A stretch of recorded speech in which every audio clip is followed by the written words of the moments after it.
Okay. This That's not me meeting is making being all that noise. recorded. I have to hit You okay. don't have to do that. I think that will go away. Okay, for those of you on Zoom land, if you would please mute yourselves. Unless you want to ask a question, then you just press your space bar if you're on your computer, and you can do that.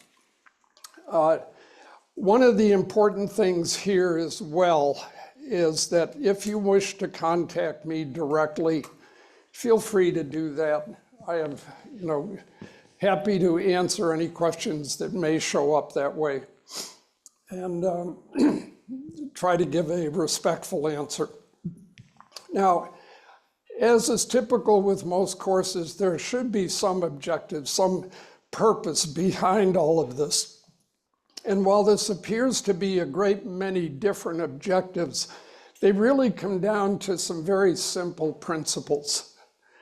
Part of it is not just to understand the narrative that's developed over the years, but what kinds of events, what kinds of attitudes existed at the time which are actually pertinent today.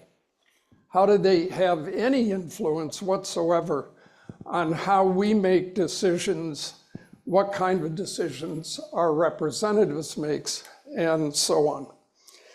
The other part of this is the prejudice of history that I've put down here at near the very bottom.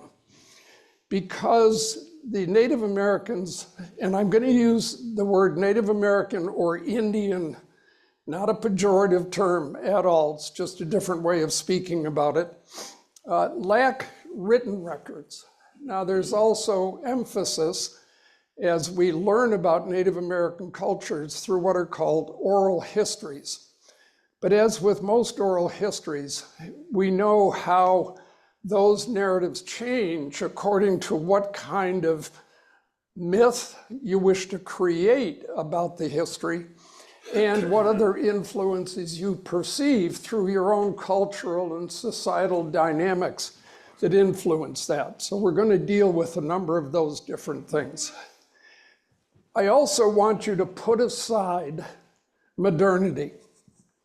I want you, since we are not Native Americans, despite whatever cultural backgrounds we have, we tend to think of ourselves today, and then we apply those same issues to those who existed back in 1600, 1700, and so on.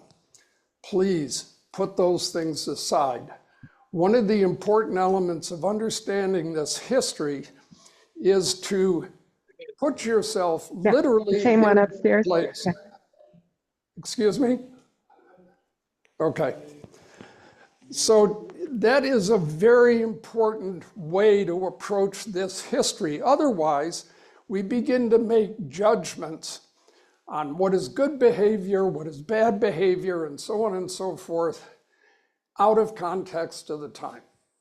It doesn't mean that today we would accept those principles, but it's more a matter of understanding what was life like for those people back then. Now,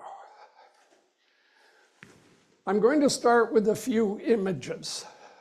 And the reason I'm doing this is that since we're going to be talking about primarily English and French influence, going back to Europe in the 1500s, in the 1600s, we want to understand what kind of lives those people who ended up coming to North America, what they had been exposed to, grew up with, and understood about their own histories, cultures, and dynamics by the time they arrived here. The early arrivals here were not uneducated, unskilled people for the most part. Because if you were going to establish a colony, a presence that was going to endure, you couldn't afford to have people who couldn't perform. So you generally had surprisingly well-educated people who had certain very specific skills, But in terms of the development and education around the time of 1600, they had grown up influenced by their own societies. And how did they view them? Well, here's one example. They were very aware of Greek history, the Greek city-states, of Athens and Sparta, and they were very aware of the monumental architecture. What you'll notice is the date in which the Parthenon was blown up. That's well after people arrived. So from their perspective, the Parthenon had existed as models today show it. And I want you to understand something about this. When you look carefully, and if you've been to Athens, you've almost certainly had the experience of trying to figure out how that early on, 500 BCE, somebody could build a structure like that on the top of a mountain by bringing all that material up there and not only constructing the building, but all of the design work that went around it. And if you go to the Museum of the Acropolis, you'll see some of the pieces that were saved, some of the frieze work that was done. It's truly remarkable. What about this one? 1163. Can you imagine living in Paris or being aware of Paris and traveling and seeing that kind of architecture? How about this? The Gutenberg Bible. Printing had not reached its particular part. We're going to come to that in just a moment. But what does this represent? It represents the ability to transmit ideas of 1,000+ year history and use it as a basis of education and disseminate this information widely. How about this? Sistine Chapel, 1508. Now, some of you have been to the Vatican. Some of you may have seen the Sistine Chapel. You've certainly seen photographs of the work. And the kind of detail and structure that went into that, the painting, the whole narrative that goes along with that is truly remarkable.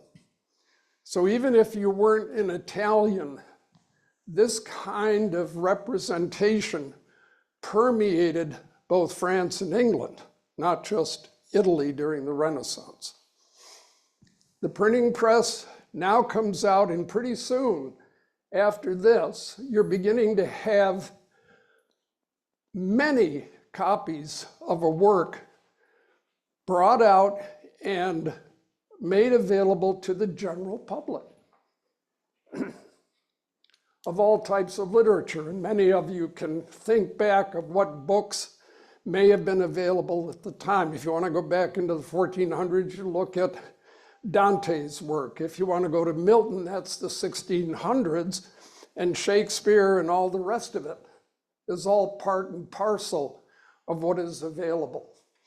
The other part that we forget is that in 1600, the first operas are performed.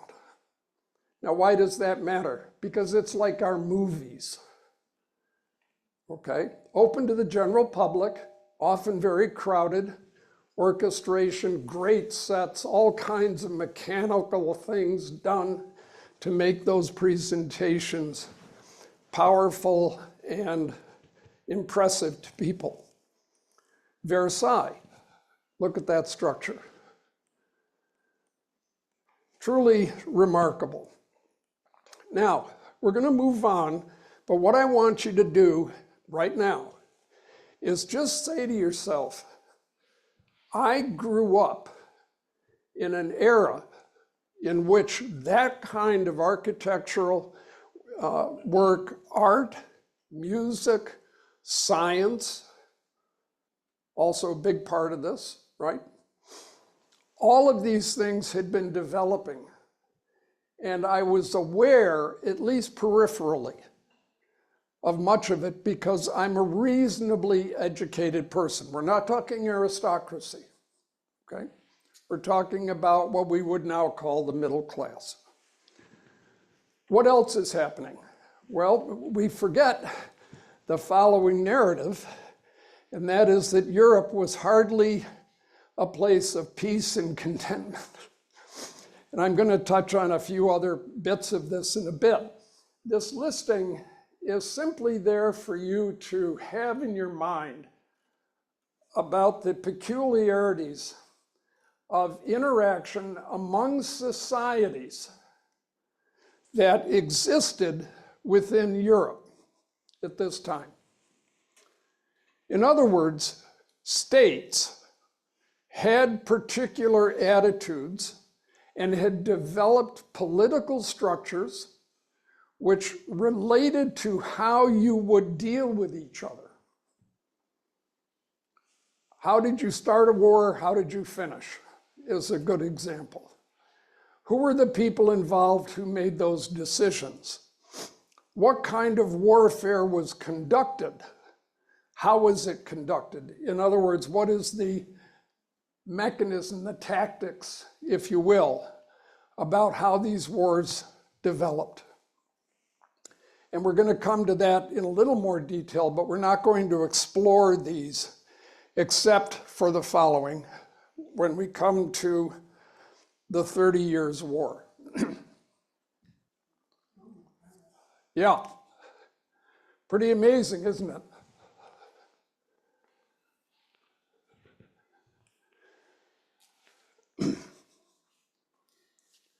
So, Europe already was able to deal with massive armies. Certainly when you look at what happens in North America, because we're going to concentrate on the northeast of North America, when you look at those particular issues, you want to keep in mind that among the populations of Europe, this is the kind of stuff they could bring together in order to fight each other. Thousands of people.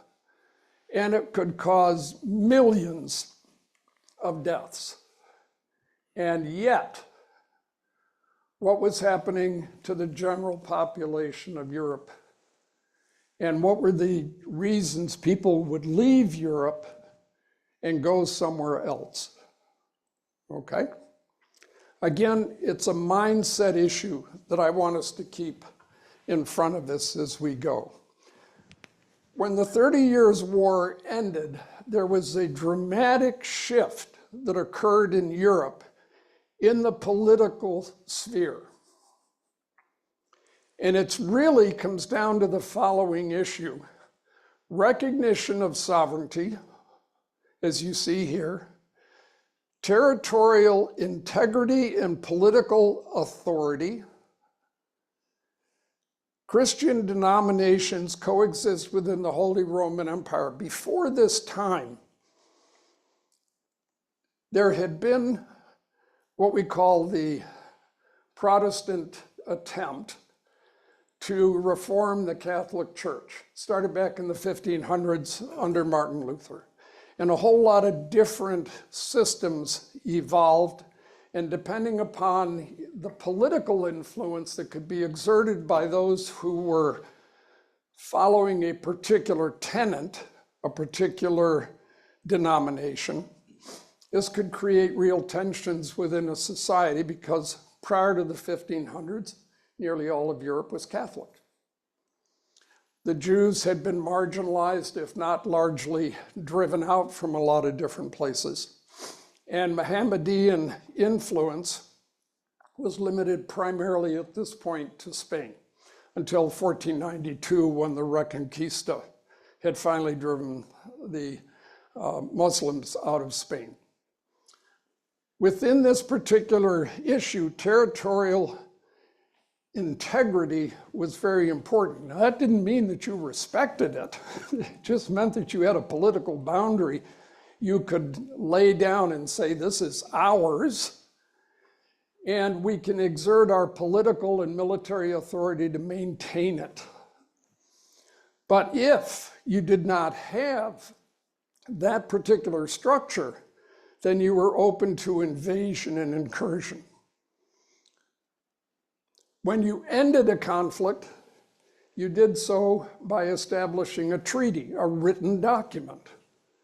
And in that written document, various things were laid out to establish who would have what. And that's where this territorial adjustments comes in, written in that particular treaty. Now, why is this important to us?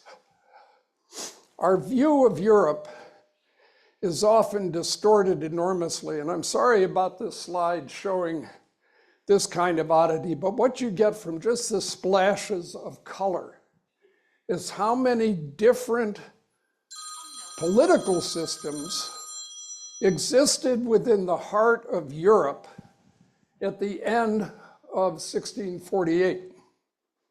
Also, just for the sake of those coming later to another lecture, you look at the size of Poland. It's a pretty big place. So the reason I put this up is fragmentation in the heart of Europe still existed, but France and England had a very profound and well-defined set of perimeters. And it was the two of them which were going to contest with each other for many, many years. You may have heard about the 100 Years' War in the 1400s and so on. French and the British hated and fought each other. It's like Michigan and Michigan State for many, many years. Now, I'm going to bring this point up as well because it's something that's forgotten. And that is, as late as 1683, the Ottoman Empire made a second major attempt against the city of Vienna. Now think about where Vienna is, and think of what we think about modern Turkey, but we forget that the Ottoman Empire had included nearly all of the Balkans. And this was an attempt to take this major city, Vienna, 1683. You're a European, you realize what's happening. And again, what we look at is look at the total casualties for the siege. It's hard to imagine 100,000 within a relatively short period of time. So the other part that we're going to touch on briefly during the course of this lecture will be the major European wars that occur up to the French and Indian War, as we call it, in the North American region, or the 7 Years' War as it exists in Europe. Now, having put all this in front of us, I re-emphasize the point that historically, we need to forget where we are today and the judgments we render today, and try to put ourselves back in these periods of time in which there was enormous amount of tension and quite literally fighting and destruction going on in Europe itself. And did this have an influence on what happened in North America? Now, as with many of my lectures, I like to go back to what I think are the beginnings. And in dealing with this particular segment, I found I couldn't really begin to understand what was going on in North America until I went back this far to find out what the first peoples did when they arrived. Because this introduces a whole different understanding of what was the culture, or cultures, as is really the case. What were the societies like? What were the attitudes?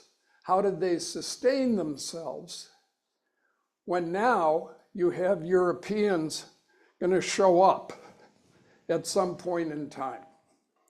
So I went back There's a book up here called After the Ice, which deals with the world after the glaciation, when they begin to retreat, and archaeological studies that have been done around the world, with a chapter that focuses on North America. So some of the ideas I'm presenting today stem from there. Numbers are approximate, but I want to point out that if we look back as to when Homo sapiens began, estimates go anywhere from 200,000 years ago to 400,000 years ago. I don't care how accurate that is. Doesn't matter. Because we're pretty sure about many of the other dates. Again, rough estimates. But what I want to point out is the following. You have migration out of Africa into Europe and Asia.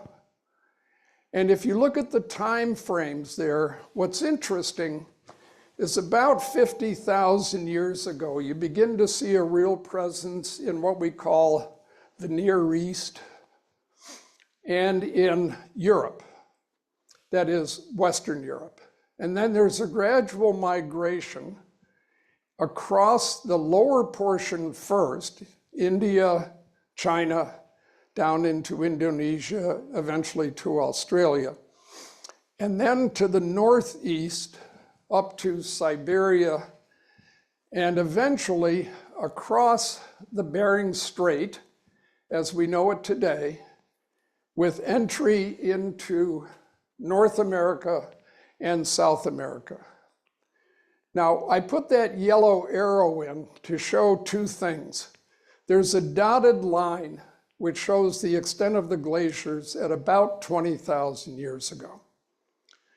As the glaciers retreat, you'll see that in the northeast, the Clovis culture at about 16,000 years beginning to spread. It doesn't reach the northeast. Humans don't reach the northeast until about 5,000 to 8,000 years ago. And you'll see for places in northern Canada, even as early as 5,000 years ago. Now here's another point to keep in mind. First, 1,000 years is a remarkably long period of time in one sense. But again, think back 1,000 years from today. Let's go back to the year 1000. What was happening? How was Europe in 1,000 years ago? Roman Empire had collapsed. We're in the beginning, or the Middle Ages as they're called, or the Dark Ages as people call them, and so on. Just one point, this is modern humans these days. Yeah. Oh yeah. Modern, not Neanderthal, not primates of any sort. This is Homo sapiens. These are us, as the show says. Not very different from us. So we need to keep that in mind as well. Human capacity, creativity, intelligence, adaptability, all the rest of it. Go back 2,000 years, we'll call it the year 0. What was there? Well, we have the Roman Empire, right, as a predominant influence on all of Europe. And remember, we're talking about France and England in a lot of ways, but even around the year 0, England was still a backwater, right? Celts, those ridiculous Scots, and the Welsh and so on. Go back 3,000 years. Well, Greece, but 3,000, 4,000 years, we're talking Egypt. And we go back a little further, we have the Sumerians, the Persians, the Hittites, whatever else in the Near East. And then we go back a bit further and we're talking about the Fertile Crescent. So let's go back about 8,000 years, and we realize that in Europe and the Near East, we have a great human presence that's been there for a long time. See that 50,000 year mark, 70,000 year mark. But not much had happened until we established agriculture. And even then, it took several thousand years before we developed the first real civilizations. Okay? But now let's go back 15,000 years and look what's happening in North America and South America. The first arrival, okay? They find no human beings, nobody that even resembles them in any particular way as far as we know from archaeological study. So what did they develop over the next 10,000 years?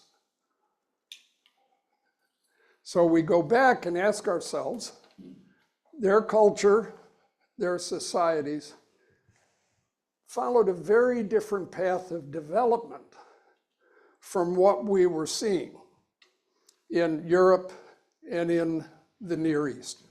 This is just simply a fact. It's not a judgment. Now, if we look back even further, we find that there are different archaeological terms that have been used to describe these periods.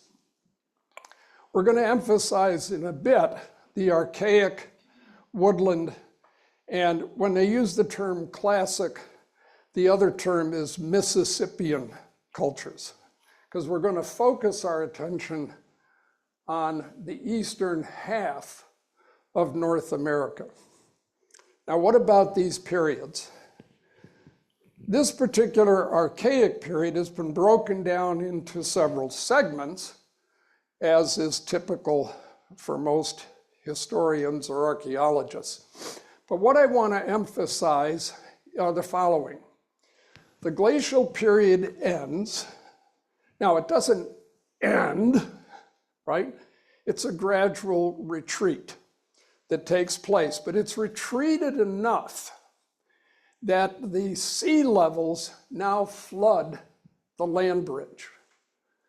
So that connection, that land connection that existed when the glaciers were present 20,000 years ago, has now been covered up and is no longer an easy route of migration. What else is happening? Well, think about it from this perspective. Why did the glaciation period end? Anybody have an idea? Yes, but why did it get warmer? Robert? Perturbations in the Earth's orbit about the sun. Yep. And in fact, glaciation is now realized to be a cyclic process because there is a periodicity of this ellipticity of the orbit. So we should see another ice age in maybe 2,000 years from now. Right, and that's an interesting description. These are called Milankovitch cycles, and were something that was developed and understood to do with a whole lot of different relationships of the orbit, the wobble in the Earth, and so on, that changes our particular relationship to what's going on with the sun. What we don't know about, of course, is sunspots and sun activity, which also has its own particular changes. But if you try to go back and figure it out, you'll have everyone talk about how glaciation disappears, but it's very hard for us to grasp that particular issue. Sufficient rain to support large mammal species. You may remember that mammoth and mastodon and giant bison all existed, along with things like giant beaver, which were very large, not anything like the ones we're used to. But as human beings arrive in this archaic period, they've got to find food. And they also want to remove threats.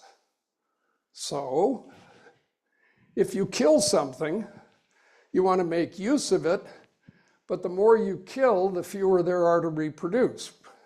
Nowadays, we might call that overfishing. Now, the important element is that a number of these large animals, which are referred to in archaeological terms as megafauna, are obliterated. Now, without trying to be critical, when we talk about how environmentally conscious Native Americans are, you do have to ask yourself, well, this was not quite the same. Now, for a period of almost 7,000 years, now I want you to notice that latter date, 1000 BCE. They've moved to hunting, but these are smaller game. You don't have one big mammoth to take down and feed your whole crew, a whole congregation of people, and you've got to spend more time gathering. So within that particular context, there tends to be a dissipation to some degree of populations, people spreading out and finding better hunting grounds, quite literally. It's easier to sustain a smaller population than it is to have a large congregation that's occurring. So within this period of 7,000 years, what you see are some profound changes that take place in Native American culture. In the middle of that time, 3,500 years ago, we have mounds. Many of you have heard about mounds in the middle of America. Two of them are in Louisiana, where they've been investigated very thoroughly.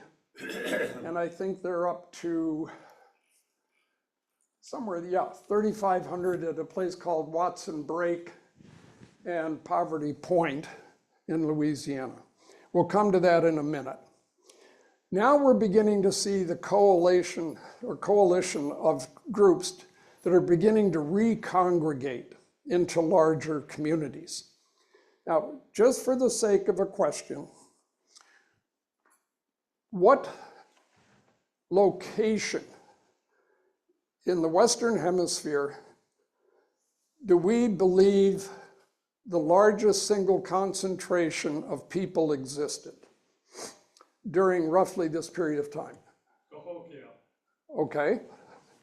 But what about Central America, the Mayan, and the Aztec, right? And you'll remember, perhaps, that when Cortez arrived in the 1500s, he was astounded at the construction of Tenochtitlan, what we think of as Mexico City. Canal systems, amazing architecture, an incredibly well-organized society. Nothing like that, to that degree, existed in North America, okay? Okay. Around 1000 BCE, again, these are archaeologists telling us this, you start developing more intense farming. Now, 1000 BCE, think back a minute, what was happening in Europe? 1000 BCE. Were there civilizations? Were any of them enormously powerful and well-developed? Okay. Roman Empire hadn't come about, Greek Empire hadn't come about. But Egypt had. The whole Nile River area, right? Persia was rising, and so on. And they began to build roads and communication systems in order to trade with each other, right? What else did they build? Ships. Why did they build ships? Transportation along the Mediterranean, right? We've heard about the Phoenicians as an example. Early people, Near East, trading. So the point I'm making is that here we see a delay in terms of moving to that kind of civilization, that kind of culture. It's developing along very, very different lines. And I don't think anyone has come up with an explanation why. It just is a matter of is.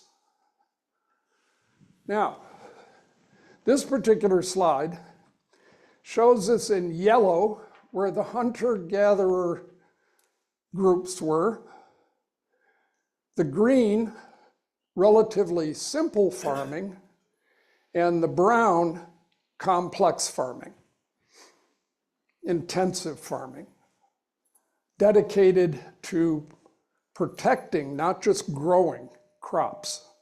Because if you're going to have intensive farming, what do you want to do? Not let somebody come in and steal it, right? Okay, so what we see is in most of South America and nearly all of North America that it's just hunter-gatherers still, okay?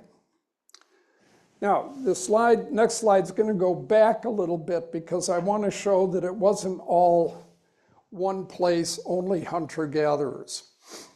This area was developed by archaeologists as they studied intensely in this region. And what they found was that there was intense agricultural activity in this central portion of North America. Sort of like where there still is intensive farming in a lot of North America. What happens when you begin intensive agriculture? As I alluded to earlier, you have to protect those crops. You have to have people who do the farming, but you have to have people who protect the crops. That means you have to establish a hierarchy and a level of specialization. Because if the specialists are to do the farming, you need specialists to protect them. And then you begin to have other specialists who develop the implements that these early farmers are going to need. And as you do that, you develop a political structure, a hierarchical structure. That means there has to be a boss. Now, how you get the boss and who gets to be boss, that's not part of our discussion. I'm just pointing out that until you develop that, and that's where this word political development comes in, you really can't bind a society together without having chaos. Now, the other part of this is what we call the moral. In other words, you have to have a foundation of principles that unite. You can unite only with force. But in this kind of society, that'll fall apart very, very quickly because people aren't going to stand for it. You have to have shared values. But what happens when things begin to deteriorate? One of our essential issues is to have food, water, and shelter. Clothing's optional, depending upon the weather. But in this case, and we'll come to this a little later,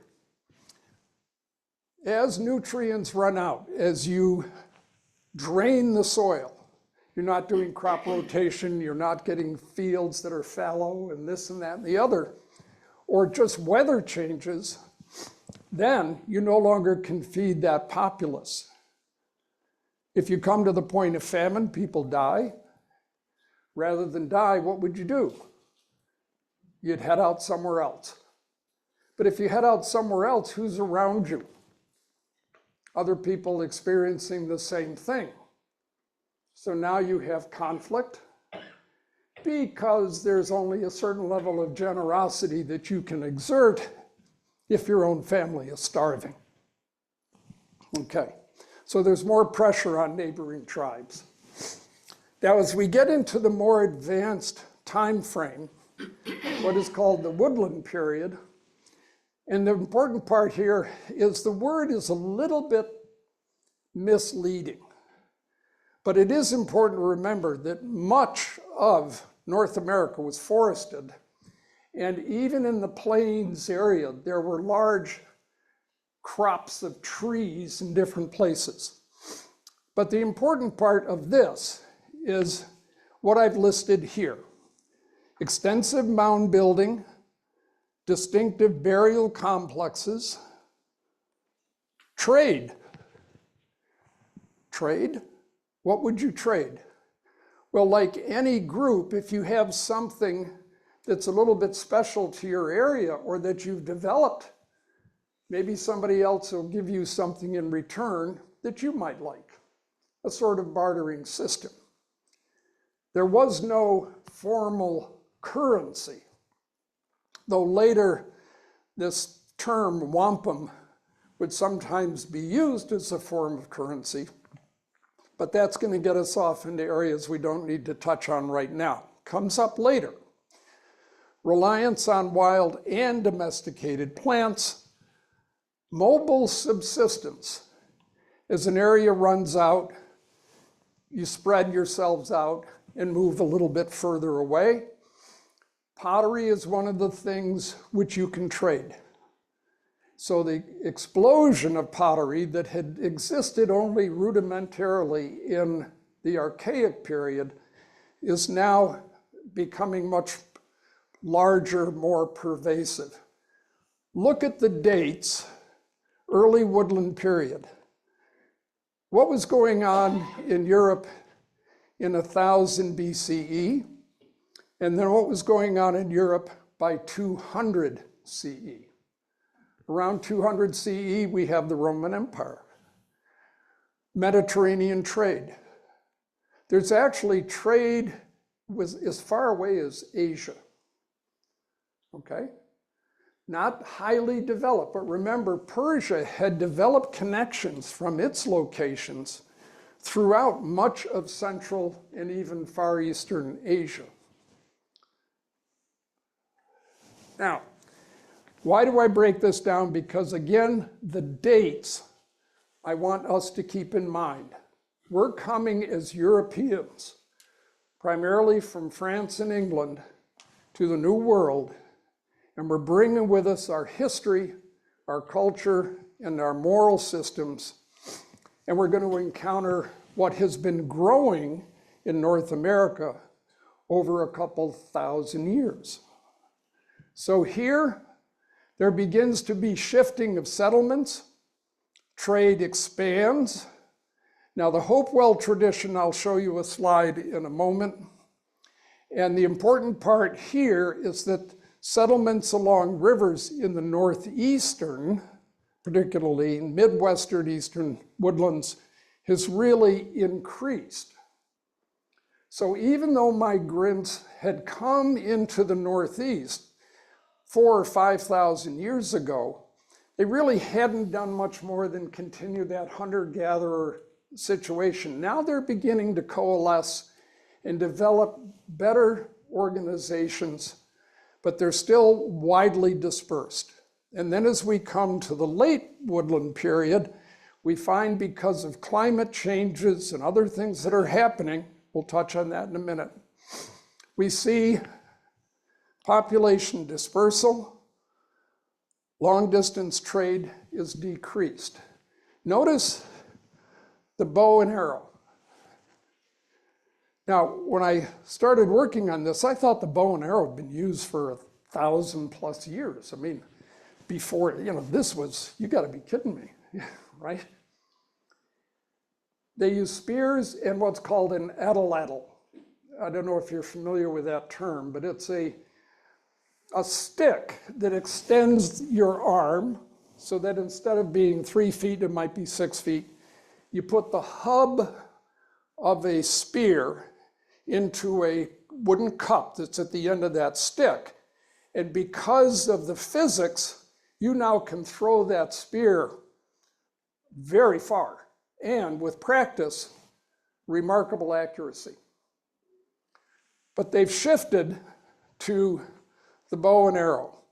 And they begin to emphasize 3 major agricultural products. It's not a widely dispersed, you don't see some of the stuff like kale and beets and romaine lettuce and so on.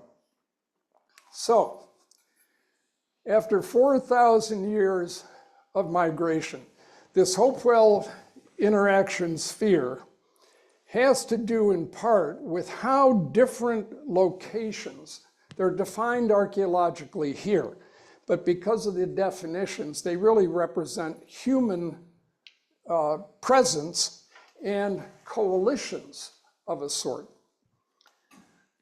Because of the different climates, if you're living up in upper Michigan, that's not the same as living down in modern Alabama.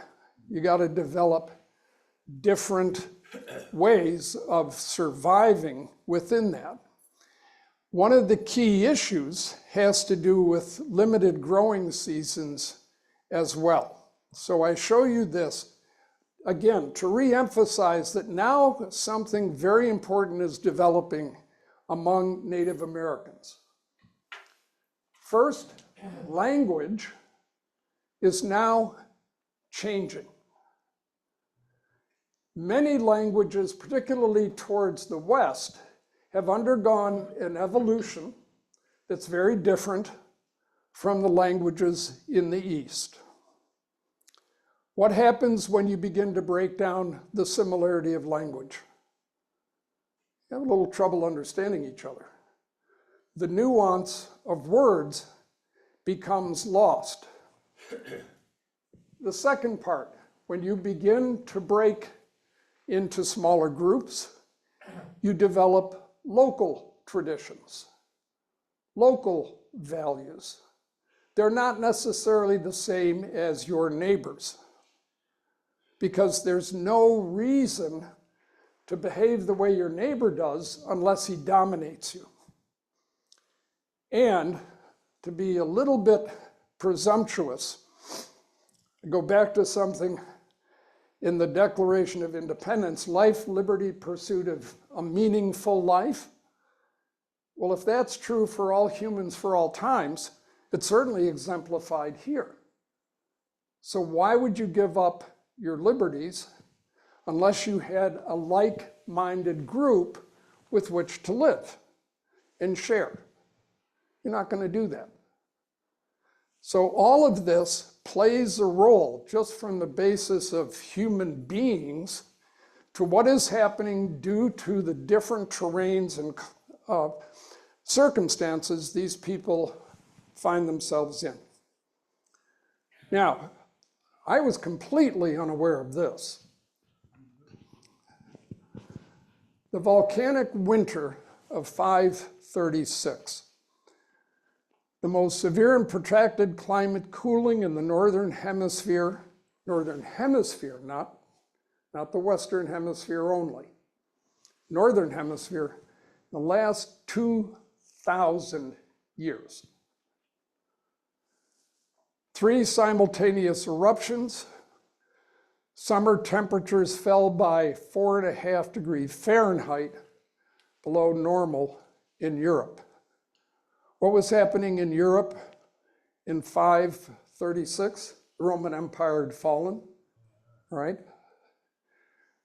The Eastern Roman Empire existed as a unified organization, but although when we say the Roman Empire fell, it doesn't mean that everything was destroyed. It just meant that the culture and legal framework, the commerce, all the rest was terribly disrupted. But add to that, now you've got a drop in temperatures of that much, 4.5 degrees. What is that going to do to food production?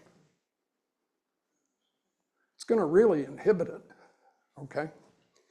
Then, in 539 and 540, there's another one. Added to the other decline, now you've really dropped temperatures. So this is a pretty awful circumstance. And crop failures accompanied by disease, famine, and millions of deaths and initiated what's called the late antique Little Ice Age. Notice how long it lasts. This isn't something that passes after 10 years. Okay? This is important because what it does is it challenges Europe and indeed the whole Northern Hemisphere. That includes North America. Now, what is going on here in North America during that rough period of time or shortly after? Again, the dates are very approximate, but they're used to illustrate things. We talked a little bit about this, that as you develop agriculture, you become sedentary, and that requires certain things to happen if you are to be successful. Ranked societies, the chief, in this case, thought to have influence in the spiritual world, and if he wasn't successful, well, that was a real problem for him. The mounds, quarried soils up to 100 feet tall. Why would you build mounds? Well, buildings, stages for religious and social activities, because you can have a large population around you that can see it. Cemeteries. And then eventually wanes at 1600 as Europeans begin to come in. But what else do we know about that period of time? Sorry. I showed you the Hopewell. Now what you see here is an expansion of all the different archaeological sites that indicate concentrated human presence. But you'll notice that in that, as you head out towards the northeast, you're not seeing quite so much. In other words, populations, until you get up into the 1400s, are really pretty sparse. But as you get into the 1400s, that population density increases.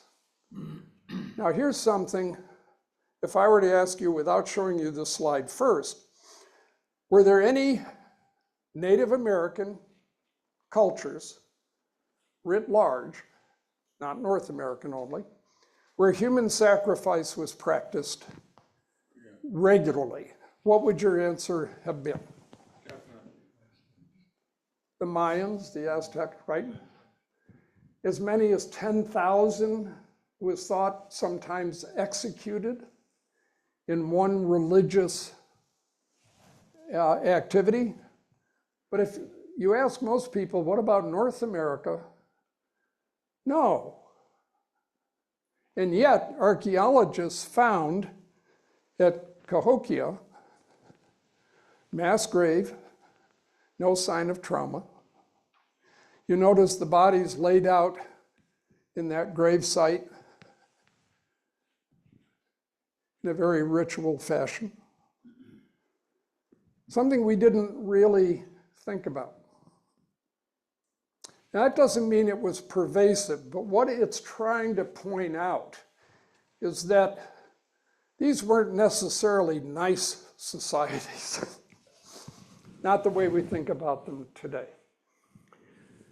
Now we're going to move in a few moments to the Iroquois and other northern tribes, but I want to stop back 1 minute before we take a break and cover something I think is particularly valuable to us. The societies that existed at that time had to struggle with huge environmental challenges. We already alluded to it with the volcanic age and so on. And we'll come to something called the mini ice age a little later.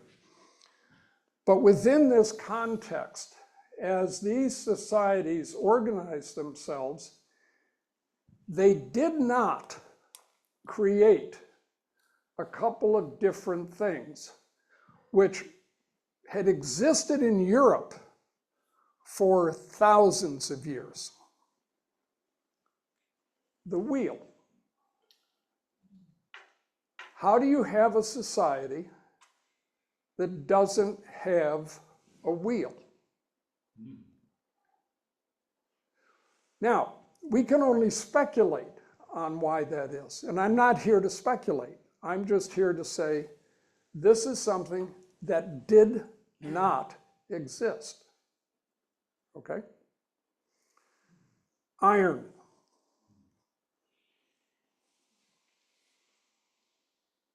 Why no iron? We even talk about the Iron Age. Talk about the Bronze Age, the Iron Age. You go back and look at Egyptian history and chariots and horses and spears made out of bronze and shields and all this other kind of stuff. Multi-story buildings. The mound is not a building, all right? So you don't have that. But the Anasazi and the Puebloan traditions. There were some places such as, what is it, Montezuma's Castle in Arizona, where they carved multi-story things in. And I think the Pueblos did no more than 2 stories. Is that correct? Mesa Verde had 2- and 3-story edifices. Separate from the cliffs. Carved. Okay. Yeah. Not carved into a cliff, that's different. No. Then you're creating a different structure and a different set of principles that are going to hold it up. But certainly, do you have anything at all comparable to what you would see in a town in England or in France in 1600s? Would you see streets, roads, ships? In fact, again, I'm speaking out of ignorance, and I'm happy to have someone correct me. I've not seen a single image or description of a Native American sailboat or a windmill or a water wheel. Of course, you have to have a wheel to have a water wheel. But you don't need to have a wheel to build a sailboat. They had large dugout canoes for the transport. They did, and they were very effective. But again, if you think about the manpower, if you want to sail on Lake Ontario or even on, Seneca Lake or whatever, why wouldn't you use wind power? You see? So again, it's not a criticism. What it has to do with is you are a European coming to North America and you say, I don't see anything that I've seen back home. Where's your music? Think about what the music culture was in the 1500s to 1600s in Europe. And remember, I said that opera began in 1600 in Italy, and it spread rapidly. What does that suggest? You don't have the art like you see in the Sistine Chapel, which permeates Europe, especially if you go up to the Dutch masters in the 1600s and look at the kind of painting work that's done. You don't have books. You don't have a written language. How do you share ideas? How do you cross-fertilize that way? So in terms of complexity of society, again, it's not a disparagement. It's an observation that when you step off an ocean-going boat and land on North America, and you think to yourself, holy mackerel, this place got opportunity. Think of the things I can do here because nobody else is doing it. And I have the technology I can bring in to do it. Okay? Now, what about those people you first encounter? Well, some of those encounters might have been a little friendly at first, more you know, who are you? Pantomimes trying to figure out what's going on. But in North America, particularly the Northeast, you came and you left. You didn't stick around. Said, you're here, nice weather, it's getting to be towards late fall, get out of here. Okay, we don't want you here, go away. And that's generally what happened. So there was trading that occurred. There was even a Spanish settlement at Jamestown in the 1500s. They actually had, I think, a young man who had learned their language. I don't know whether he had been stolen from his tribe and taken back to Spain and learned Spanish, whatever, it doesn't matter. But the point is that he brought them back as a guide, if you will. And when they tried to set up a settlement, they lasted for a little while and then they were all killed. So you're not staying here, okay? All right. So we have that kind of disconnect. Really two different worlds coming together.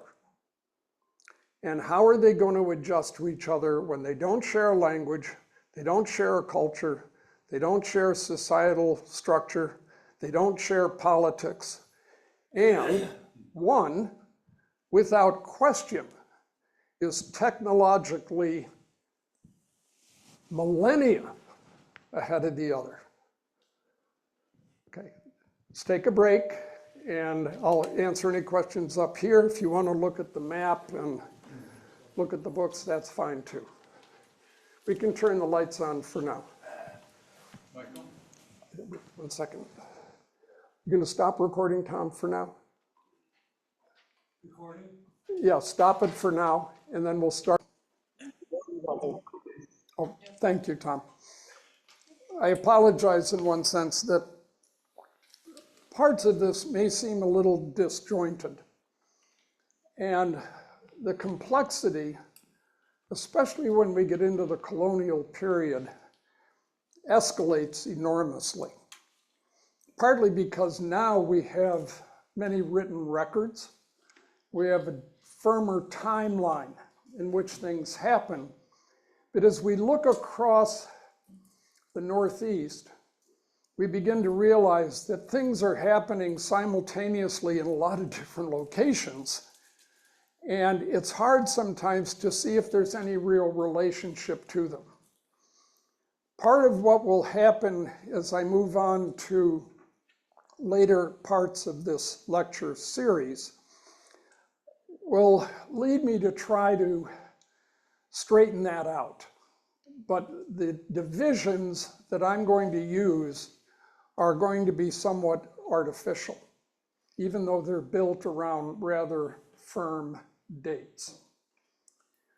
One of the things that this slide shows, and I'm going to use the word Iroquois because it's just easier and we're all pretty familiar with it, is what's going on prior to the arrival of Europeans in this part of the world. We live in Iroquois land. And we have a certain kind of understanding of the Iroquois. And at times, depending on the historian, they'll even say that the Iroquois nation served as part of the foundation of our Constitution, for which there is absolutely no evidence whatsoever. I say that having looked at those kinds of narratives by constitutional historians, and generally across the board, they'll tell you that's the case. That's not to disparage what the Iroquois did. And I'm going to get into that here. if you look at the number of tribes, and there'll be some slides during the course of this presentation that show you the names of different tribes in this region. Not just what we call the Iroquois, right? The 5 nations, and then the Tuscarora got added later as the 6th.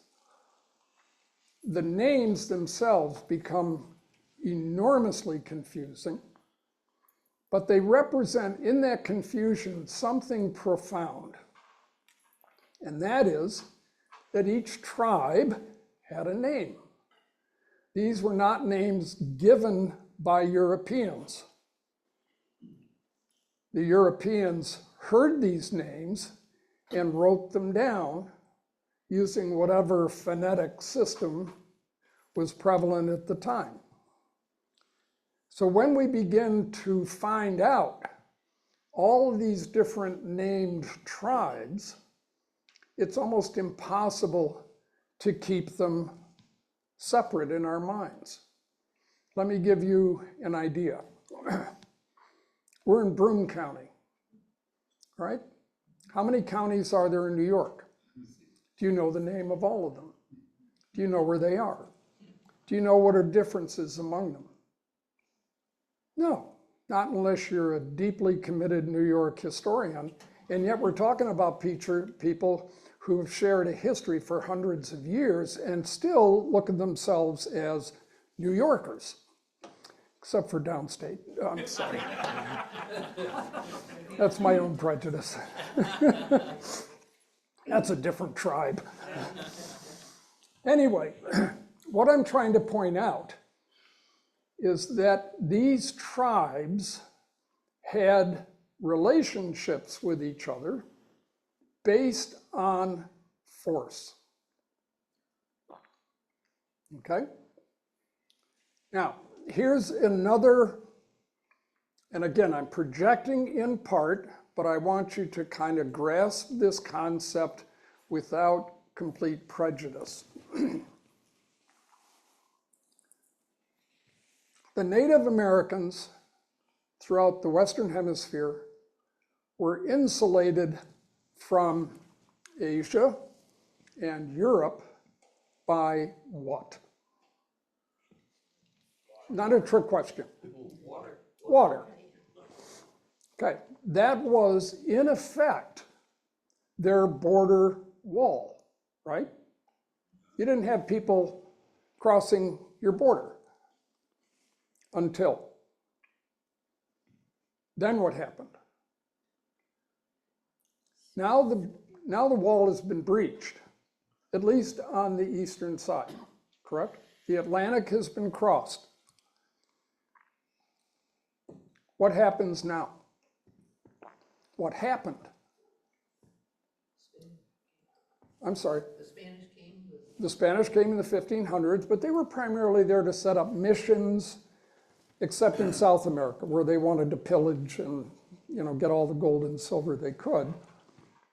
In the Caribbean for different reasons. But what happened in North America? Yes?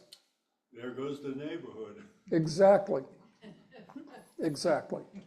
So now you had immigration, uncontrolled immigration, because there was no unified defense that the Native Americans could put forth to prevent that invasion. Just couldn't do it. Okay? So if you begin to think about that, then part of the history as it unfolds over the next couple hundred years becomes clear. And that is that with unrestricted immigration, the Native Americans are now going to go under pressure from a new culture, population, societal, and political system for which they had no permanent response or ability to thwart. Now, does that mean, as I showed on a previous slide, that what was going to happen in North America particularly, but in the Western Hemisphere, was inevitable. To some extent, I'll commit and say yes. The outcome was inevitable. Now people would say, well, but, they'll say, tell me what the but is. With this whole half of the globe with resources unimaginable in Europe, and the ability to come here and establish a new form of society, which was based on, but still distinct from what was going on in Europe, then could those pressures be resisted when you were technologically unable to find a way to contest it, to beat it back? Now, if you remember, wars occurred with Native Americans up until about 1900. There's, the infamous fight at Wounded Knee that you'll hear about in other histories. But the point is that the pressure that was being exerted from Europe was so powerful that it was almost, if not utterly, impossible to resist. And that's in spite of what I showed you with all the wars and misery and deaths that were occurring in Europe in that time. Just to give you another quick example, in the mid-1300s, the bubonic plague sweeps through Europe, kills anywhere from 30 to 50% of the entire population. In the 1600s, there's another outbreak. London is primarily the focus, because who was living in London at the time of the plague? Isaac Newton. And he left to go out to the rural area because he didn't want to be exposed to the plague. And then on top of it, London burns down, 1665. So the point is that in spite of the enormous devastation that's taking place in Europe, there still is this pressure, this immigration that is constantly arriving on the North American shores. And I'll have some slides later on that'll show you how the populations changed. Okay? All right. So here we are, 1608, and the first, permanent settlement at Jamestown by the English is set up. But what's going on in North America at the time? Just as they arrive, the Iroquois nation in particular had realized, and the myth is Hiawatha brought them together, right? Said, listen, the 5 tribes, the Oneida, Seneca, Cayuga, Mohawk, and had, this is sort of about a brain quick, had ended up fighting each other to the point where they were creating real harm among themselves. And he said, enough of this. If we coalesce together, then we can dominate what's going on around us. All we have to do is settle the fighting among ourselves. And if we do that, we can survive and in fact prosper. And indeed, that's what happened. Once they coalesced, they now were able and did attack their neighbors on a regular basis, capturing, killing the captives. What happened to the captives? Anybody? Torture. Slaves, torture, sometimes incorporation into the tribe, okay, to replace dead ones. This was called the Mourning War, M-O-U-R-N-I-N-G, Mourning War. We would call it the Hatfields and McCoys, right? A blood feud. It's going to go on forever. The tit for tat doesn't stop. Now, what happens over time is the Iroquois expand their influence and they drive other tribes out of their lands. So when we talk about conquered territories, and again, I'm using these terms deliberately because they're part of our current narrative. You'll hear politicians and other people talk about it, talk about stolen land, conquered land, whatever. The Iroquois were doing that in spades, expanding their influence and their control. To the point, at one time, they told the Delaware tribe, and that's why we have the state of Delaware, it's named after them, right? Said, you're going to give up your lands to the Europeans, or else. They said, what do you mean, or else? Well, or else we're going to kill you all. Now that's a reductio ad absurdum, but it wasn't so absurd. Because at times they were quite literally capable of committing genocide against other tribes. We're going to exterminate you. So if we think that all was nice and hunky-dory during this period of time prior to the arrival of the Europeans, we've got to learn something very different. The other part that was mentioned was slavery. That was a common practice. You take people from another tribe and now you own them. And they do what you want. You can do to them what you want. It was common to have torture of captives as a community event. If you read some of the histories by Alan Eckert, for example, that I alluded to earlier, he has from diaries that Europeans witnessed, which were gruesome to read, just gruesome. Probably paralleled just about any kind of torture you hear about in Europe at the time. Yes? Were the tribes different in appearance? Physical appearance? Physical appearance, so they knew which tribe was, I mean, had they evolved that further along, they have different physical characteristics? I don't know the answer to that, but oftentimes there were differences in language and dress. So I see you wearing a zoot suit, I put you in this particular category. Yes? It was, I think it was Champlain, one of the early French explorers, who aligned himself with the Hurons, which were the arch enemy of the Iroquois. Correct. And he gives accounts of witnessing the torture. I mean, it's really bad stuff.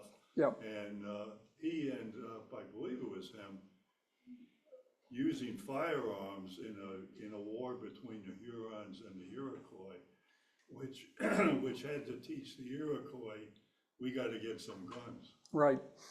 You raise a point, and just to build on that for just a moment, there's a plaque outside Fort Ticonderoga.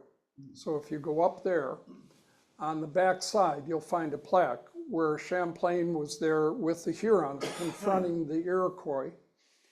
Champlain fired his gun, which actually had several bullets in it, several balls in it. So he actually killed 2 and wounded another one with 1 shot. And the Iroquois said, WTF, we're out of here. Okay. That's not what we're doing. So the point I'm trying to make is that although this, see, it shows up better on mine, so I didn't appreciate how miserable this is, but I'll step up just to give you a quick look. The Iroquois homeland is here, the Cayuga, Seneca, Onondaga, Oneida, Mohawk that you see there.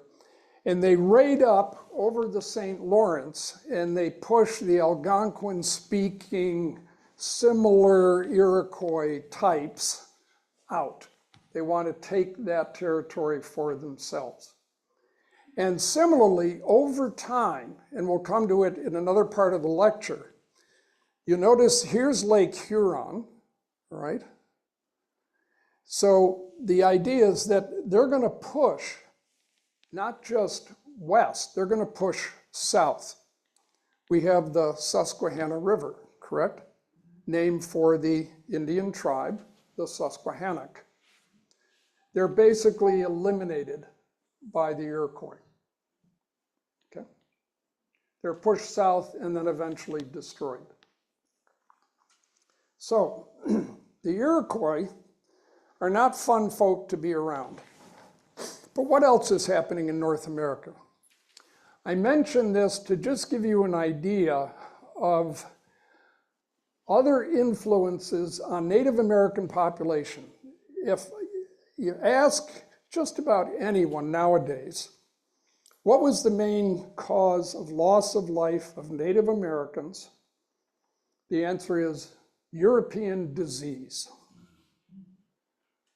Okay, that's a very reasonable conclusion. And that is after the mid-1600s, okay? What about before that? Well, Native American populations collapsed for a whole lot of different reasons. The estimates in the Southwest area, for example, was that as many as perhaps 90% of the Native American population died from changes in climate, food, and disease. Were there diseases in North America before the Europeans arrived? Of course. It's hard to come to any understanding of the average life expectancy, okay? But here's another statistic to just keep in mind. And again, the estimates are very rough. In the entirety of North and South America, around the time of arrival of the Europeans, entire North, Central, and South America, perhaps 50 million people. Now think of the land area and think of where you believe the highest concentrations of population were around those times. We've alluded a little bit to them, but even a place like Cahokia, where the mounds were built, and I showed you that slide on human sacrifice, there might have been 4,000 or 5,000 people congregating there. No dense population centers, not like you saw in Europe, okay? Okay.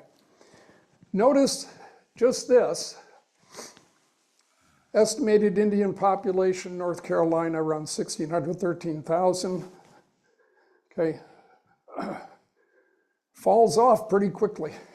Now again, the point,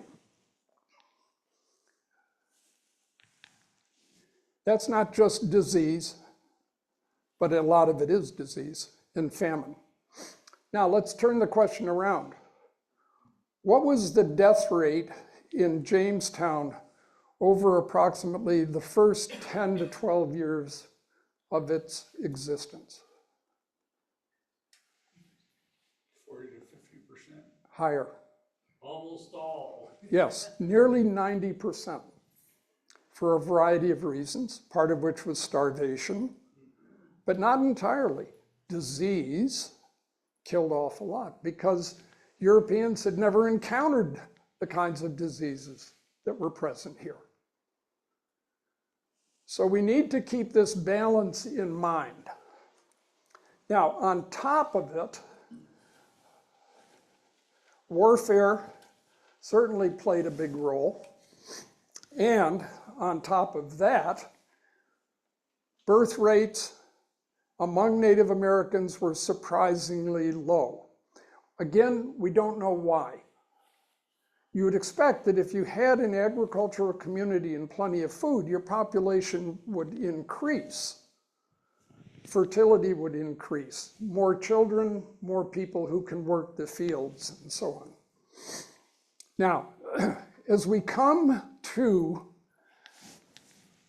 the actual places that we're going to concentrate on for the next couple sessions, you begin to see this kind of distribution. Now, we've had to put the states on it so we get ourselves in some kind of context. But the native tribes were dominating this area in yellow. There were other tribes over here, particularly the Iroquois. Okay? They had pushed certain tribes across the Hudson River into this region, but we're focused here because that's where the first landings took place in the northeastern portion. Now, Jamestown was 1608, and is an interesting example of that, just to point something out. The English charter specifically said, keep good relations with the natives. Why was that? Well, they probably had learned that the Spanish had tried and they'd all been killed. And then English settlers in Roanoke, who went towards Jamestown to see if they could find a place to live, they all disappeared. And the presumption was they didn't just die, okay, in place. That something happened to them. So keep good relations. That's how you're going to survive until our ships can get there. But 1620, as we all know, the initial landing was at the tip of Cape Cod. And the settlers got off the boat and ran around looking for food, and they found a big cache of food. But no, I think they may have seen a Native American. But they actually, interestingly, according to Philbick, they wanted to pay for the food. There was no one to give the money to. So they took it, and then they said, we can't stay here, and they sailed across to Plymouth. Now, when they arrived there, the Wampanoags tribe is their immediate encounter, that tribe. And again, according to Philbick, he says these guys come ashore, and there turns out to be a native who speaks some English. So they have a little bit of time talking, and the Wampanoags say to them, we're having trouble with a neighboring tribe, the Narragansetts. You guys have some impressive technology that we can use to help fend them off. So if we let you stay, will you help us against them? Okay? Now I'm going to digress for the next couple of slides because I want to show the differences that exist and why these become so critically important. The Native Americans had lived in this area for several thousand years. They learned how to live here. They learned to do the things and create the things they needed to survive. They were, in many ways, a Stone Age culture, but well adapted to the environment.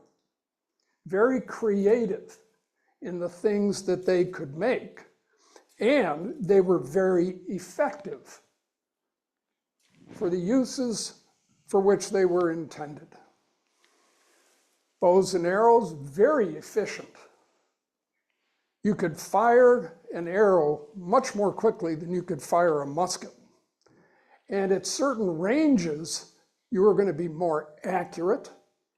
So you put more firepower downfield and with better chance of hitting something. Okay? Because remember, this is the 1600s. We don't have rifles. You have these stone clubs. Look at this one in the lower right with a little spike on the end of it. Oops, I wouldn't want to get hit with that. That'd be a killing instrument right off the bat. The knives, pretty good stuff, even if they were made from stone or obsidian. What did the Europeans bring in 1600s, right? Different within a period of 100 years, how transformative it was. Well, they had some armor that could deflect arrows, especially if they were fired at a longer range. They had rudimentary guns, spears, swords, which extended your reach a good distance, okay? So if you come at me with a club and your club is this long and my sword is this long, you got to get past that sword, right? Not always effective in the kind of warfare in North America, but still very impressive and showy, right? Look how impressive I'd look in an armor vest with a helmet, you see? That's intimidating. As an example also, this is just something that Henry Hudson went up the Hudson River. He didn't know that was the name of it at the time. In the Half Moon, and he encountered a lot of Native Americans en route. The Native Americans had never seen anything like that. Ask yourself, what does that technology represent to someone who's never seen it before? Yes? It's a flying saucer. Yeah, exactly. Defies all logic. Notice, this is a frigate. Actually, that's a ship of the line. Notice how many gun ports there are. Okay? Cannon. These things could cross the Atlantic. Sure, they'd lose some, storms, things of this sort. But if you really want some interesting insights into what it took to sail one of these, then read Patrick O'Brien. The mastery that a captain had to have was extraordinary. And to run a ship like that and have it do what you wanted it to do was an amazing intellectual achievement that goes in addition to the technological achievement. And think of the firepower that represents. This just gives you a schematic of what's going on inside these and gives you an idea, again, of the technological achievement in the 1600s that was allowing this mass migration from Europe into North America. Something the Native Americans had never seen before. Now, from their standpoint, fortunately, they didn't have to fight naval battles. For the most part, that wasn't an issue.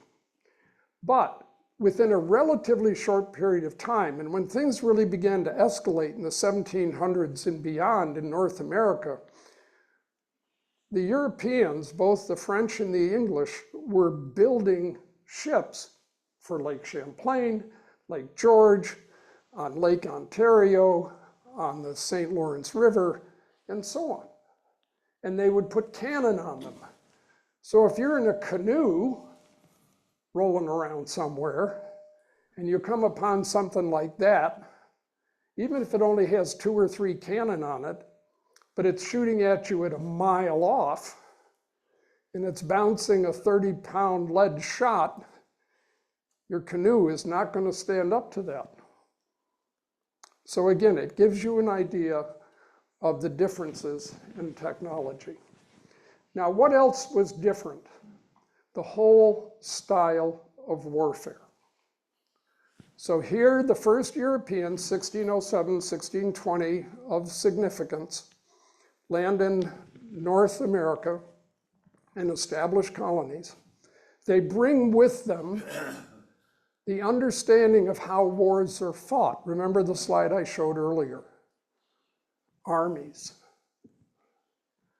Big, disciplined armies with officers who tell a whole group of people how to behave, when to do what they're supposed to do. to stand fast in the face of fire and threat, even in the face of artillery, and to do what they're told to do when they're told. Teamwork and discipline, essentially the feature. Now, why these peculiar uniforms? Because you need to identify who's who. In the smoke, noise, confusion of battle, it's a little bit like two football teams. You got to know who the other guy is. Now, in North America, among Native Americans, that wasn't the way it worked at all, okay? First of all, why did armies form in Europe and not in North America? What is the term of structure of an army? Because the North American natives did not need them. They fought all the time. So how did they manage to fight? This is what we might call the warrior ethos. It's me, my power, my ability to take on that guy and defeat him. That's how I achieve victory. That's how we win. But I don't need to rely on the guy next to me attacking him from the flank. In fact, I don't want to do that. I want to be right up against it one-on-one.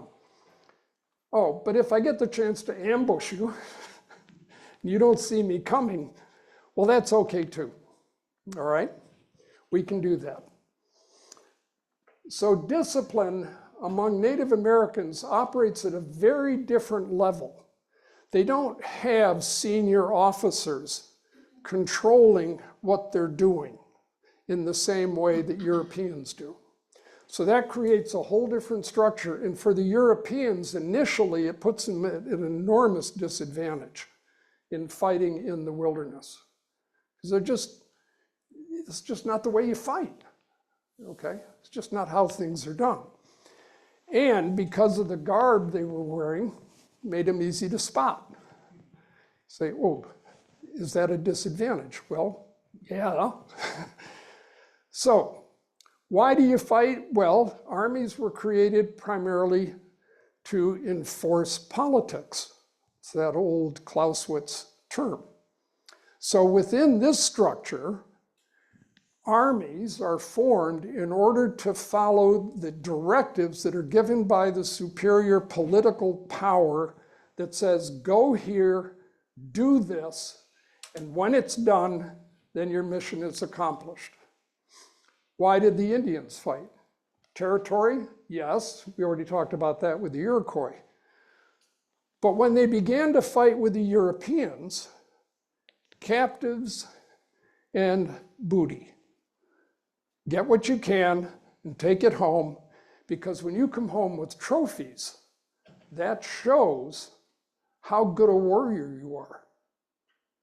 Now, also, Europe was changing enormously in the 1500s and 1600s.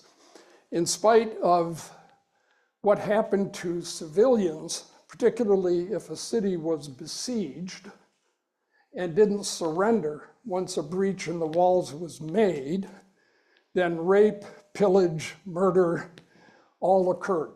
If you surrendered, the population was to be protected.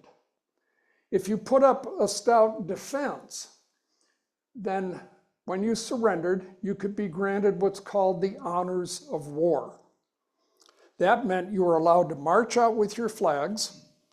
You could bring your weapons, often bring one artillery piece, not loaded, to show that you had resisted heroically.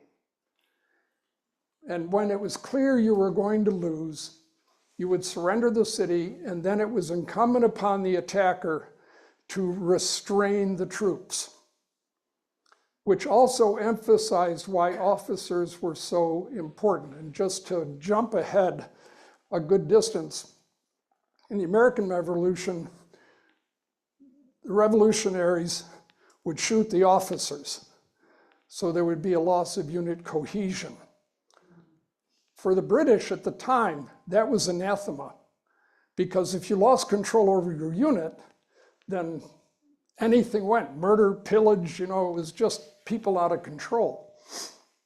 But back then, in this particular time, officers were generally kept at risk, but not deliberately targeted. For the Native Americans, when they fought against Europeans, there were bounties placed by both the English and the French, so that if you captured an officer, bring him to us and we'll pay you a certain amount of money for him.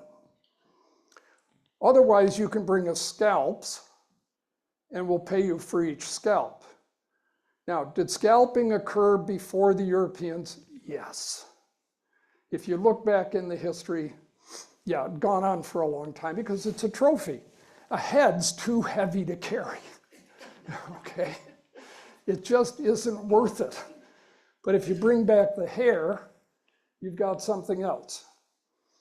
In addition, cannibalism was not unheard of among native tribes who captured villages. So you could kill anybody, any age, didn't matter, no one's protected, and sometimes eating one of your so-called prisoners.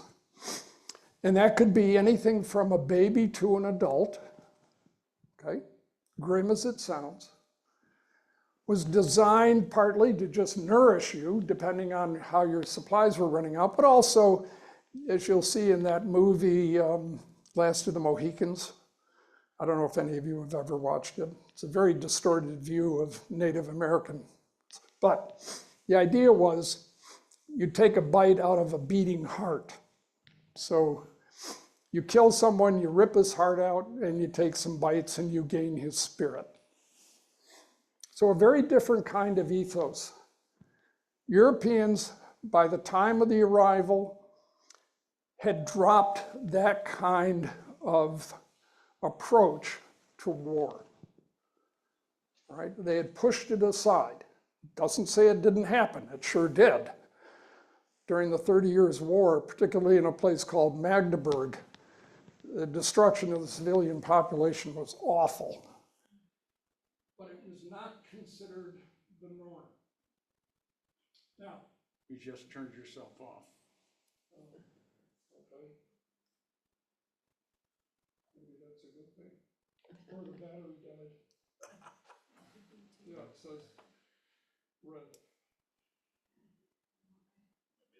Yeah, it's the battery. I'll speak louder. How's that? Okay. Now, what about other weaponry? I don't know if any of you know George Cummings.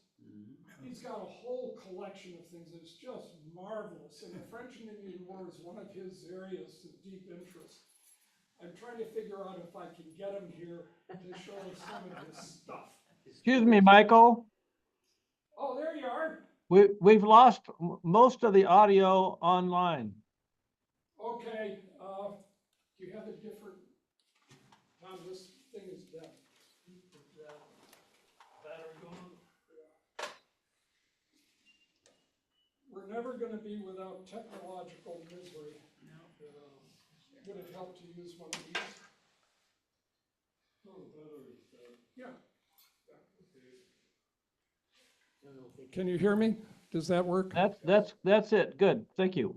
Okay, I'll use this and we'll not fuss over the other. Let me know if it gets too screechy. So the idea here is that the modern technology that is in the 1600s involved personal firearms as well. Pistols not being terribly accurate, but if you're within 10 yards of somebody, you had a good chance of hitting them.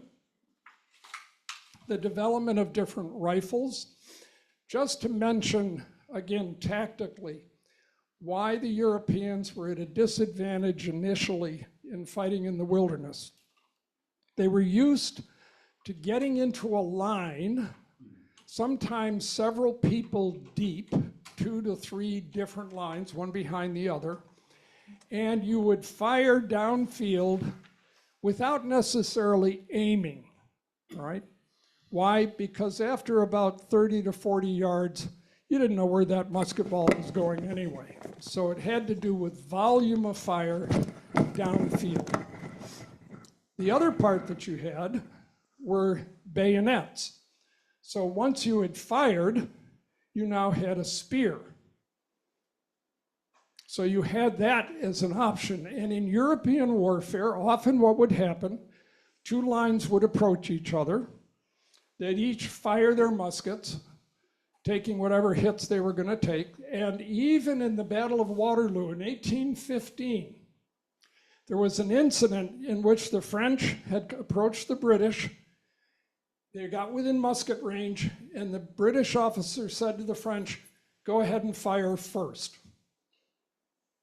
That's how weird things could get at times. So when they began to encounter Native Americans, is there a line? No. So what do you do in that situation? Especially if you're confined to a trail or a road. You can't spread out. There's no control that you can do, and volley fire just doesn't work. These, on the other hand, could be very effective at close-in fighting because they gave you an extended reach, and because they were made out of steel and used by trained individuals, they tended to be very effective. But again, the physical energy required in the training to use them properly was a real issue. Now, as the Europeans began to establish a great presence, the Native Americans quickly understood that not only were the weapons useful, but there were a whole host of other goods which were useful to them.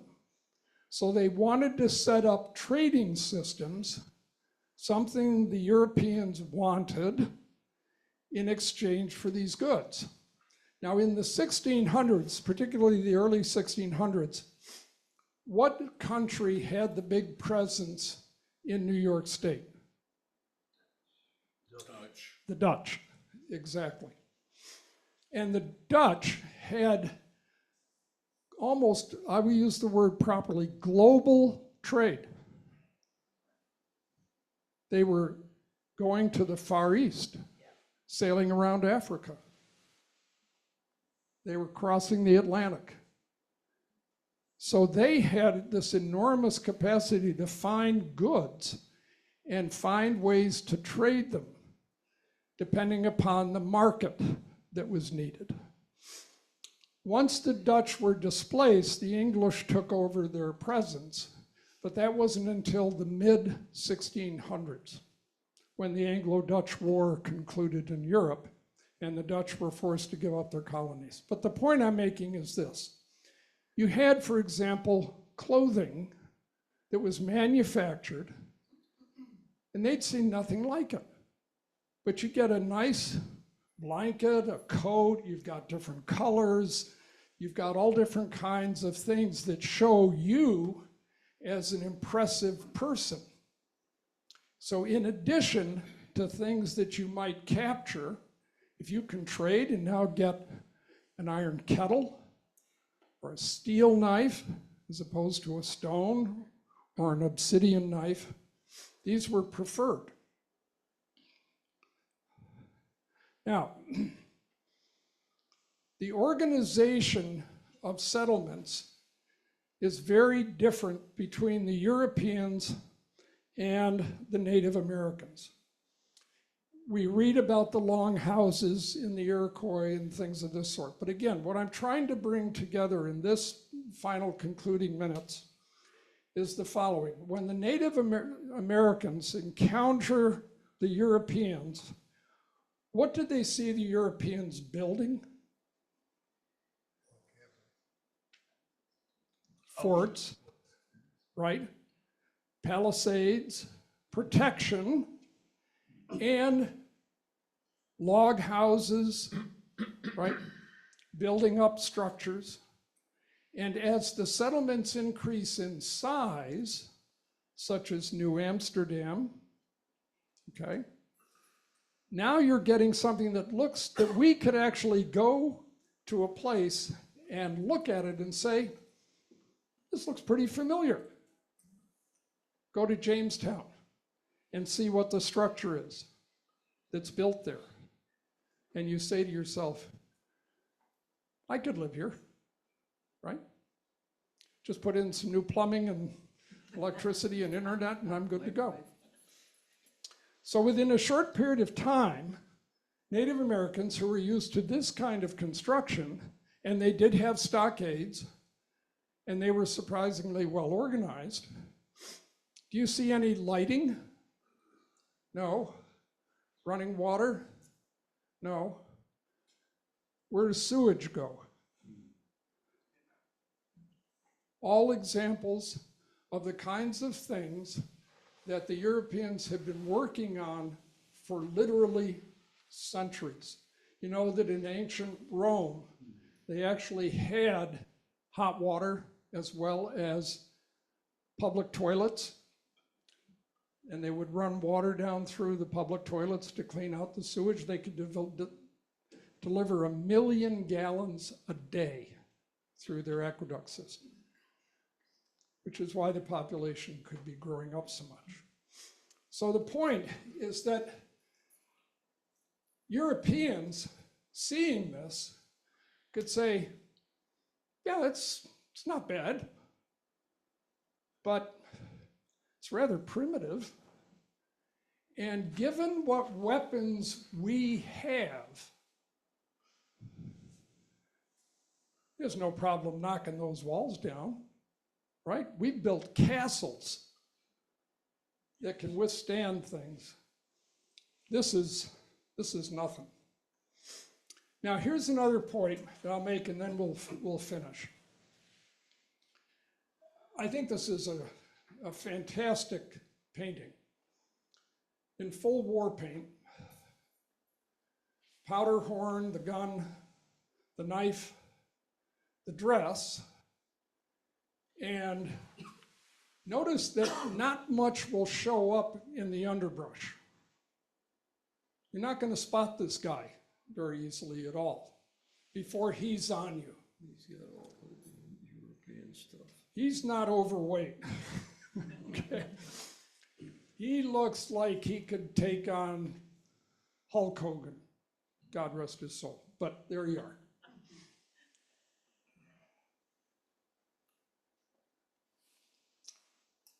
Now we're in 2025, you're walking down a street.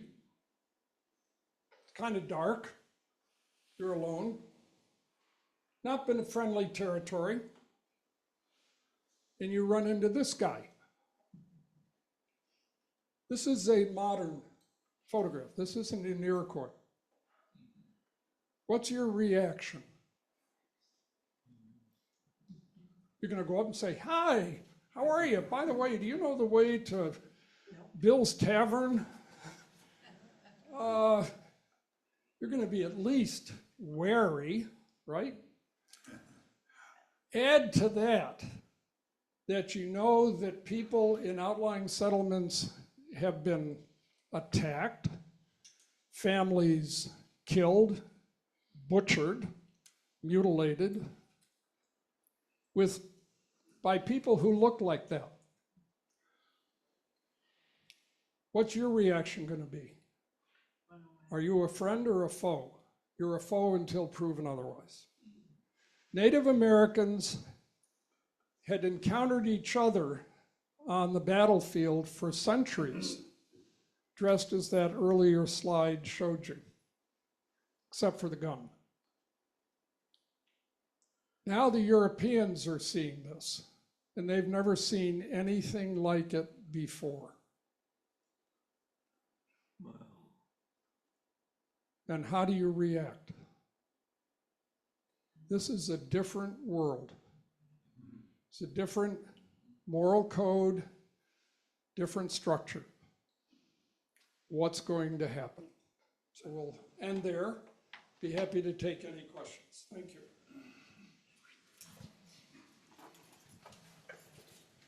Tom, was there anyone in Zoom land that had a question? Okay.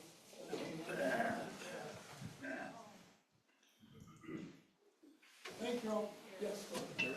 One of the main differences, as I see it, is the whole sense of property. Oh, I'm gonna That come in to the, that. Indians, that property was communal, 1,000. and the Western Europeans' property was individual. They would be very thin, Communal up to a point. badly When you talk fed. about land, that's more communal. Not when you come to They don't personal want property. that. But the long houses were communal. They were communal in the sense that, but the point is He's that carrying nobody all can just European walk into weapons. your longhouse and stay there and say, you know something, I got rats in mine. That is not the typical So of there was Native still a America sense by of any manner. property, but it was not the same as the property Ugh. of the land. That's a So when you say legend, it that's a was story. communal, remember, the Iroquois thought that land is ours. By right of conquest, it's ours. Doesn't belong to the Hurons.